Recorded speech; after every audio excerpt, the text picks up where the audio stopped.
Hey friends, Happy New Year.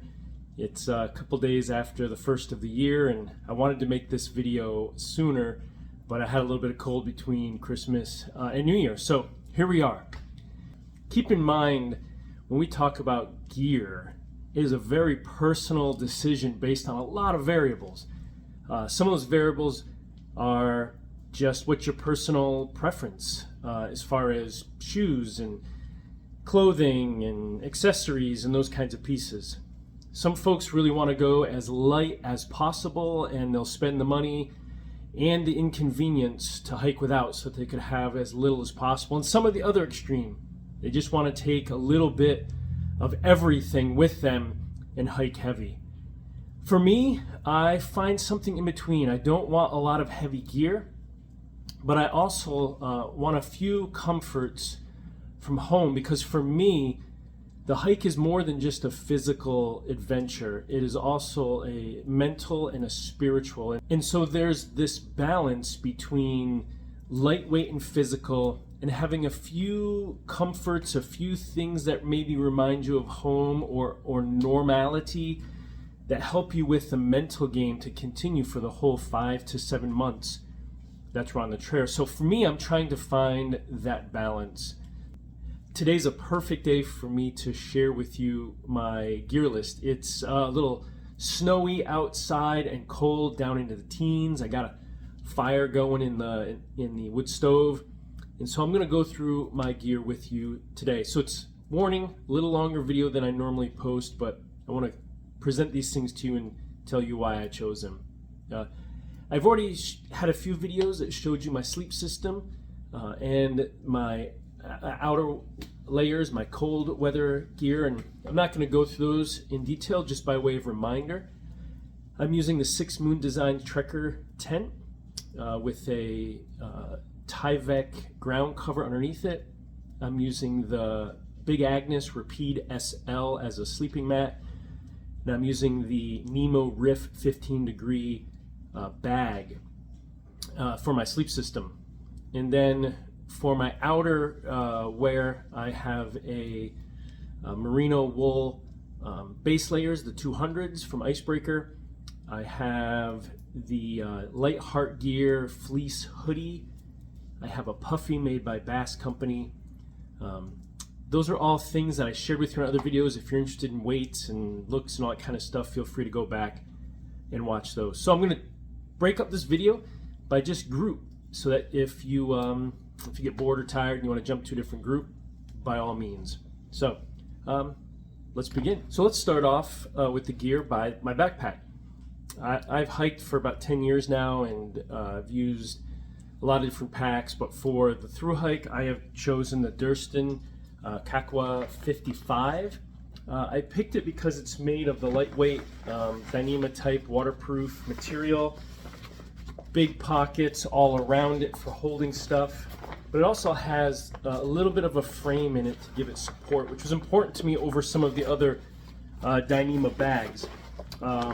Like I said, lots of pockets. Got the load lifters because I probably have a little bit higher base weight than most. Pockets on the shoulder straps, pockets on the hip belts. Just all around lightweight bag. Comes in right at 2 pounds, a little bit under 2 pounds. So that's my choice there. Now let's get into footwear and what I plan on hiking in normally. So for footwear, I've chosen the Ultra Experience Wild. I did the Lone Peaks last year and my feet just hurt afterwards, and so did a little research, some asking around, and I've had these now for a couple of months and hiked a little bit in them and really enjoy them. I've paired them up with a Form insole to help me give some arch support. So plan on using these. Really like them so far. They're lightweight. They're not quite zero drop. I think it's a 3 millimeter rise, but it has the wide toe box, which was important to me. And Ultra makes a good shoe, so that's what I plan on hiking with. And I do have them paired with the Trail Runner gaiters just to keep the debris out of the shoe, because I can't stand when I get pine needles or small rocks in the shoe and have to stop and clean them out. So trail gaiters of super importance. And then socks, just the regular Darn Tough. I got the small lightweight crew ones, and then I also have a pair of the 3/4 crew. I hike with two. I think it's important to keep your feet in good shape. So I have 2 pairs of socks that I alternate. Dry them out in the middle of the day, take my shoes off, those kinds of things. If one's wet, the next day I can put on the dry pair while the other pair dries out. This doesn't count the pair that I have for sleep wear. That's a whole different thing. And then last year I experienced a lot of swelling in below the knee, my calves, my ankles, my feet. So I'm gonna use a compression sleeve this year, Shocks. I think I picked them up at one of the big box stores. And then for the day to hike in, just a regular pair of runner shorts.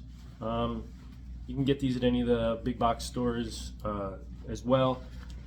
I did get a gift certificate to Chicken Legs for Christmas and plan on putting an order with them. And so if you have any chicken leg design suggestions that I should wear on the trail, feel free to drop those in the memo below. But man, I just love the fashion on the trail. And then for a base layer t-shirt, just a standard Under Armour, lightweight, easy wicking t-shirt to hike in. And I'm assuming that most of my life on the trail, I'm just going to live in the shorts and t-shirt, with the other stuff coming only as needed in cold weather or maybe wet weather. So, and then lastly on my foot gear, I'm still debating on camp shoes and what kind. I definitely need a camp shoe. I enjoy camp shoes. It's a luxury item for me that I think pays big dividends in caring for my feet. The Crocs, there's 14 ounces. They're probably the best and most comfortable, but I don't know if I want to carry the 14 ounces. So just a standard set of flip-flops. These come in at 5 ounces. I might go with these. I'm looking into some other stuff too. Maybe some lightweight leather sandal or something of that nature. Again, you have any suggestions on a lightweight, 6 ounce or less kind of camp shoe? I'd love to hear them. I'm undecided on that as yet. Okay, now let's jump into kitchen, cookware, drink, all those kinds of things. First and foremost, I have the Zpacks large bear bag for holding bear, along with the the rucksack and the line. So super lightweight. I do have a bear canister that I wrestled with bringing, because there's definitely certain places on the trail you should have it and it's required.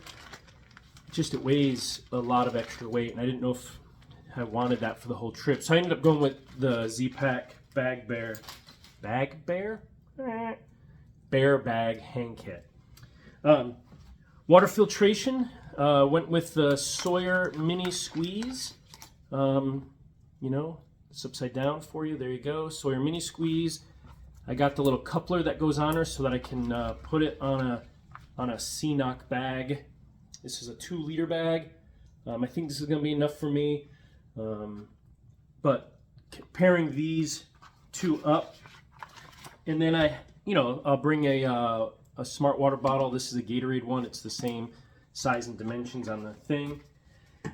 And then I am going to start off with a Nalgene bottle. My reason for starting off with the Nalgene bottle is this: that in March, when I get up into the mountain sections, it's going to be cold, and there might be nights that I want to put some boiling water in the Nalgene bottle and throw it in my sleeping bag with me to, increase the warmth. So that's my main purpose for bringing this. It's about 5 ounces heavier than a smart water bottle. So if I get through the Smokies, I may send this home for saving weight, but that's my reason for carrying the Nalgene bottle. Food wear. I do plan on cooking on the trail. That's one of those comforts for me that is necessary, that I just need a warm meal or something warm to drink. Sitting around the fire at night, cup of tea or coffee or something of that nature. So I'll show you my kit.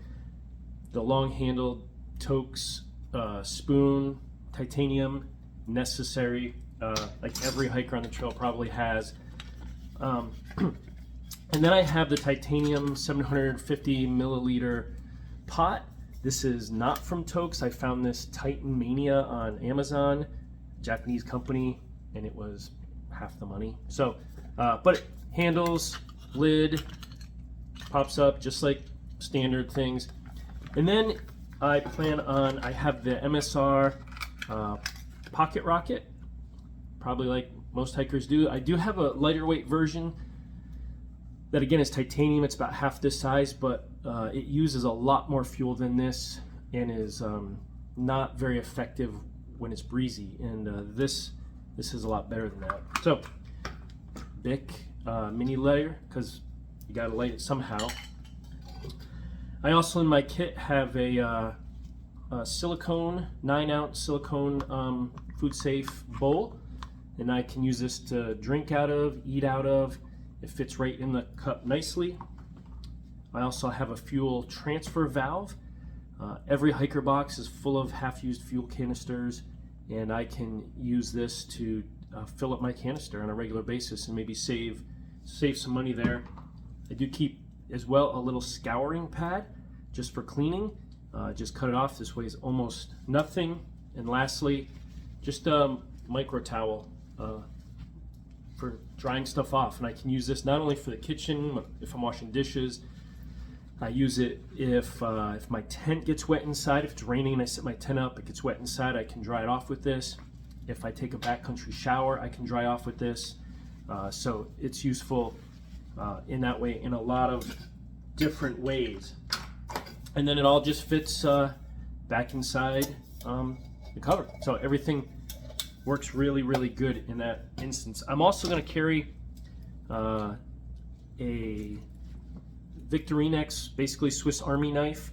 I picked this one. I don't see this many places. I found it on their website, but it's the 580 nail clip. And what I like about this one, which made me choose it, is it has the nail clipper built into the to the knife, and then it just flips over, folds down. It also has the regular knife. It has the the nail file and nail cleaner, and then when you flip it over on the other side, it has the scissors, which for me, I need to trim these hairs so I'm not eating on them all the time. Bandages, packages, all those kinds of things. And then it has the standard toothpick and needles, yeah, whatever those things are, to help you grab things. Tweezers, yeah, that's what they're called, tweezers. So definitely going to plan on carrying this. I think it's all around good. It's about twice the size of the smallest one they have, but I think all those components are worth carrying that. And then I'm also going to carry my buck knife. It's my standard knife for everything. Cuts bigger stuff, a little bit of protection if needed. But as far as kitchen kind of stuff, cooking kind of stuff, that's it. That's my kit. So let's move on. Let's move on to bathroom bag. So I keep my bathroom bag in the blue bag. Always kept it in this bag. Just my mind, blue bathroom. And so there's a couple of things in the blue bathroom bag that I have. One is the Deuce trowel. Got this at CDT Trail Days last year before. Works great. I do have this year. I'm going to try the backcountry bidet, and that's just this little adapter that fits on top of a water bottle and does just what it says it does. It's a bidet. And then I do, because I'm not fully adept at the bidet, toilet paper, hand wipes, wet wipes, whatever you want to call it, hand sanitizer, all in the bag. And then lastly, this year I'm adding a pee bag. I'm adding the pee bag. I've seen a lot of conversation online about it, about why do you need a pee bag? Just get up and go to the bathroom. I've hiked enough that, when it's cold and you got to climb out of your bag, out of your tent, put some shoes on, walk in the dark, find a place to pee, get back in, it's a drag. And then you add rain on top of that, and it's a bigger drag. And so I find myself sometimes, oh, I don't want to pee, and then you end up not sleeping, and all those kinds of just. So for me, it's worth carrying a couple of ounces to have a pee bag. I found a Mazama on Amazon, inexpensive, wide mouth, even has a nice little handle, so I don't have to, dribble on myself. Carries a liter. I don't think I'm gonna do that in one night, and it's different than any other thing I carry, so I'm not going to mix it up with water bags. So all those reasons, I plan on carrying a pee bag for when I'm tenting. We'll see how it goes. If I hate it and I don't like it, I can always throw it away or send it back. That's the beauty. So that's my bathroom kit. And since we're on kits, let's go to personal hygiene kit that I'm carrying. So personal hygiene kit is the red bag. Helps me differentiate, and in there I keep a first aid kit. Very simple first aid, just some burn cream, some band-aids, some alcohol wipes, some triple antibiotic ointment, just some basic stuff. And then I have just this bag. It's got a little bit of soap. It's got my toothbrush and toothpaste, some Gold Bond, some aspirin, vitamin I, ibuprofen, sunscreen, lip balm, all that kind of just stuff you're gonna need on the trail. And then also in the bag, this year I'm bringing a cork ball. It's a 2-inch cork ball. It weighs almost nothing as well, but it's just really good for your feet. Step on it in a shelter and roll your foot under it and stretch that bottom of your foot out. It's also good for large muscles, shoulders, legs, to just work those out when you're tight. And so that's that. And then 2 other things I have in this bag. This is from Spuds. I wear glasses, and so it's important to clean the glasses, especially you get dirt on it, rain, all those kind of smudges. And then this has a nice little clip. It can clip on my backpack, and then the glass comes out and it's connected. So that was a nice little find. Somebody else, YouTuber, had this and showed that, and I was like, I gotta have that for my glasses. And then last but not least, I don't know if you can see the little holes I drilled in a smart water bottle cap. This is so if I need to clean in the backcountry, I can put some water in a smart water bottle, and it acts as a small shower to wash my feet, wash my hair if I need it, those kinds of pieces. And I just have to carry this cap and use any smart water bottle that I have. So that's my personal hygiene kit. Now let's go to rain gear. What's my plan for the rain? And I'm very glad you asked that question. Rain gear for me is one of those things that's just been a frustration in trying to figure out. I've gone through full-on rain gear with rain pants and covers on the gaiters on the shoes and rain jacket, and I sweat to death in those things. I've gone to try to hiking without it, and it's great if the weather's warm. When it's colder, a little bit breezy, hypothermia can set in. I've tried the umbrella. I tried that last year. It was fine. Difficult to hold on to on the Appalachian Trail where there's lots of trees and branches. The umbrella was constantly hitting branches and getting knocked out of my hands. So this year what I'm going to is I just have the Marmot standard hooded rain jacket. The hood works great. It cinches around. It has a high collar. The back has a Velcro thing that you can pull this down tighter to pull it here. If I wear my ball cap, it keeps the rain off my face and off my my glasses. And so that's what I plan on wearing for the top. And then I purchased the ultralight ULA rain skirt. And this is new for me this year. I have not tried it yet, but it's just what it says. It's a skirt you wear, comes down from around the waist down to the knees, keeps the bottom dry. It dubs as, you can put this on if you're doing laundry and you need to wash everything, but you don't want to show everybody everything. And or it can be used as a ground cover. If you're laying your stuff out, food, and you're out in the woods, you want to get things dirty, you can open this up, lay it down. It acts as a ground cover. So multi-purpose, which is important. I hate carrying gear that only have one purpose. My rain jacket also serves as a windbreaker, so it's multi-purpose as well. And then another thing I'm doing this year, because I want to hike in the rain, is I bought the Zpacks vertice rain mitts.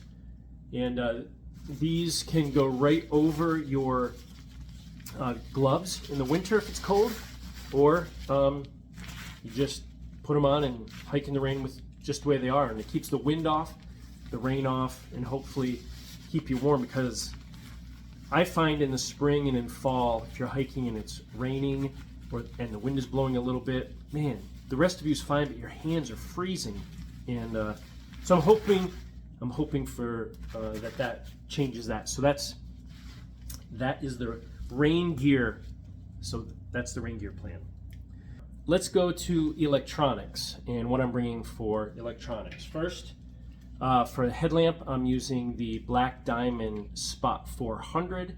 It has the 3 different lights on it, the really high bright light, the adjustable light that goes down to really low light, which I like, and it also has the red light, has the options like strobe and all those kinds of things for emergencies. What I liked about this one is it still takes the 3 AAA batteries, or it takes Black Diamond's BD 1500 rechargeable battery you can put in here, so it's interchangeable. And I like that feature, because if this runs out and my battery bank is dead or inaccessible and I'm at night, I'm done. So I can always throw in 3 AAA batteries. So with the rechargeable battery obviously comes the charger with it, which is, I don't know, a couple of ounces. You know, I'd rather not have to carry that, but you gotta do what you gotta do. And then for my battery bank, the INIU, which is, I got off Amazon. It's a 10,000 MHA. We'll see, I had a 10,000 before, but it was the older one, and it just had the old USB ports on the side, and I wanted to be able to charge it fast through USB-C, and so this one does both. Charges through USB-C. It also, you can charge devices through this, and then it has 2 USB-A, and so we'll see how it goes. And then this has a nice display here to let you know if it's fully charged or not, which this one is. And then for a charging block, this one the jury's out, so to speak. It's a little bit heavy, but it's a 150 watt fast charger. It has 3 ports. You can charge 3 things at the same time, 2 USB-Cs and 1 USB-A. The prongs fold in. It is heavy though. It's like 6 ounces, which is heavier than I wanted it to go, but it will supposedly quick charge all my devices at the same time, which I think is important. You're going through town, stopping to eat something, resupplying at a grocery store, and you want to plug your stuff in while you're sorting your bag out and have it all charged up within an hour. Last night I let my cell phone drop down to about 18%, use this to charge it up, and within an hour it was fully charged. So hopefully that's the case. So I think it's going to be worth carrying a little bit of extra ounces for the bigger device, so I can charge everything and have a peace of mind that all my stuff's going to be charged. I'm also filming everything with my Samsung Galaxy S22 Ultra, which every video you've ever watched of mine has been filmed with that, every picture taken. I can't show it to you because I'm filming with it now, but that's the phone of choice I'm using. And then I have this Kingston memory block. It's 500 gigabytes, so that as I hike, I can store my video on it when I run out of space on the phone.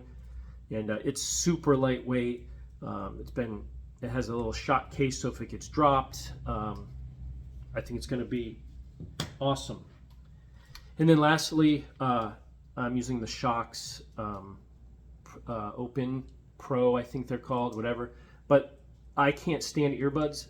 Every earbud I've ever tried, from Beats to Samsungs to Apples to whatever, they all fall out of my ear. And so I discovered these from a thru-hiker last year, and love them. I can I can hear the woods, what's going around me. I can hear my audiobook or music that's playing. And so those are my shocks. And of course, you have, you know, all the cords that gotta go with those to keep those things charged. But that is my electronics. So now I want to show you just a few, I just call them accessories. I don't know what category they would go with. First, I didn't show them before, but I just have these gloves for the beginning of the hiking season. I know it's going to be cold in the mountains. I want to take pictures and videos, so it's got the cutoffs for the fingers, but then the mitt that goes over the top. And you know, they're 5 or 6 ounces, bulky, unneeded, but I plan on sending these home as soon as I get through the Smokies and the weather warms up. I also have, I think I showed you this on a previous video, but the balaclava. It's just exactly what it is. It's like a ski mask, but it can dub as you pull this back and it just covers up over your nose. You can sleep in it. You can pull it down around your neck. It's just very versatile for wind, night sleeping, cold weather, those kinds of things. My trekking poles, I just picked up just an inexpensive pair off Amazon from a company called Hiker Hunger. They're 100% carbon. All of the clips here are metal, and the nuts here are metal as well. I have a pair that I've hiked 800 miles with, just like this, except that these pieces are plastic, and I can see the wear starting to happen, strain on the plastics. So I went with this for the carbon. The cork, I like that it has a cork handle. It has a lower handle for when you have to shorten up. You can put your hand here, and the metal clips. And I mean, the best part is that they were under 40 bucks instead of spending a couple of $100 on Leckies or Black Diamonds kind of stuff. While we're on the subject of trekking poles, my filming gear, I'm trying to go as lightweight as possible and be creative as possible. So I have 2 things. This came with the trekking pole. If I put this on the bottom of the pole, my pole then can become a selfie stick. My phone can become a selfie stick with the trekking pole, with the addition of this. And this is just a little homemade device I made for filming with the help of my son. This turns any pole, trekking pole, small branch, tree, fence post, into a tripod. This wraps around the phone. Here's the adjustment, like any shock cord. And then this is a little wedge that we created that you can put behind the phone, between the phone and the pole, and it will angle the phone forward or back. And everything, with the exception of the videos in my house, everything I've done in the woods has been filmed using just this for angles and whatnot. So if you're interested in this, I might do another video on that later. I'm sure for a price my son could make one up for you too. Other accessories, bug net, basic bug net from Ben's. I can't stand walking with bugs flying in my face, in my mouth, or in my ears. It just takes all the joy away from hiking for me. So this, for me, is a necessity, especially when we get up the northern part of the trail, when we get to Connecticut, Massachusetts, Vermont, New Hampshire, Maine. I live up here, and the bugs are horrendous. I recommend one to everybody. At least get it halfway through your trip. I also plan on carrying a fanny pack. This one I bought from Jolly Gear. I think AF made it for him, but I just love Jolly. He's a good guy, so anything I can do to support him, I'm happy to do. But love this because my phone can sit in the front pocket. Earbuds, all kind of stuff can fit right there, right in front of you. You have access right away. Pack doesn't have to come off. You don't have to try to, play Twister and getting stuff out of your backpack. For me, it's worth it. I absolutely love it. And then, as you can see, I wear glasses, and I need them to see anything, literally anything. So when it's sunny, I just have a nice pair of clip-ons that came with the glasses that can just, clip right on, and I can see. So those will be in my pack. And then I have a sit pad. I think some sort of sit pad, whether it's the X-Ped or a homemade jobber or the big Nemo sleeping pad. I think it's important because you sit down on a cold rock, on a cold picnic bench, you got to stand in the same place for a few minutes while you use the bathroom. Put your feet on this. It just keeps the cold from seeping into your body and also gives your rear end a little bit of comfort when you're sitting. So I plan on taking this on the journey with me. Lastly, I do have a couple of waterproof bags. This is just a regular Sea to Summit waterproof bag. Put clothes in, electronics in, just so it doesn't get wet. And then I have a compression sack, again, waterproof Sea to Summit, for my sleeping bag, because I don't want that getting wet at all. One thing I really want to happen on the trail is to be able to sleep well and rest well, right? Like that's, you got to recover in it. As I'm in my 50s, that becomes more important the older you get. If you don't recover well, it becomes a domino effect, and then you have to take days off or just quit altogether. So I need to take care of myself on a daily basis. So I think you've seen all my gear. That's all the gear so far. There's a few items I'm contemplating to take, one of those being my Kindle. It's a little heavy, right at 8 ounces, but I do enjoy reading at night before I go to bed, so that one is something I'm still considering. But all said, it's a little heavier than I would like to be. I'm at about 22 pounds, including what I'm wearing. And so take that away, my base weight is probably around 21 pounds. That's with all the winter stuff, the heavier bag, the gloves, those kinds of things.